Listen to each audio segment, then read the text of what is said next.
À Strasbourg, l'Ososphère, ce n'est pas seulement un festival de musique. Jusqu'à dimanche, dans la cave à vin de la friche de la COP, une exposition met à l'honneur les arts numériques, une expérience sensorielle et interactive. Arnaud Rapp et Karine Fex sont allés voir et tester. La ville en rose et à travers une multitude d'autres couleurs. Installations multifacettes, jeux de reflets de transparence, la question du point de vue qui change la perception de l'espace.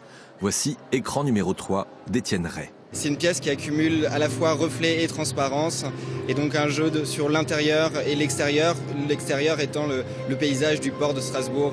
Une sorte de salut au port, car il se pourrait bien que ce soit la dernière exposition de ce type à la friche COP, avant la transformation du bâtiment. Sur 3 étages, dans l'ancienne cave à vin, 40 artistes, dont Marion Schutz et sa Nécropolis.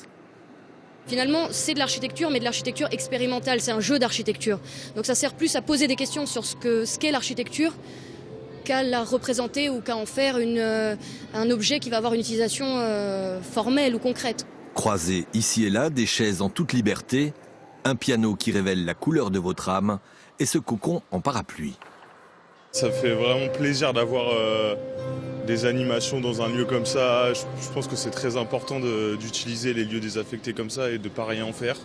Dans la pénombre, les arts numériques nous invitent à participer, à entrer dans l'œuvre pour se l'approprier. Le futur, c'est déjà aujourd'hui. Avec Paysage, on plonge dans l'univers des Frères Lumière ou de Fritz Lang, grâce à l'utilisation de caméras infrarouges, détournées des consoles de jeux vidéo sensibles à la 3D. Ces 3 paysages qu'on a conçus en 3D, scannés par des Kinect. Donc il y a une profondeur qui est captée et qui donne naissance à des sons, à des lumières, et qui elle-même pilote l'installation. C'est-à-dire que la sculpture elle-même va donner les grandes lignes rythmiques, sonores de l'installation.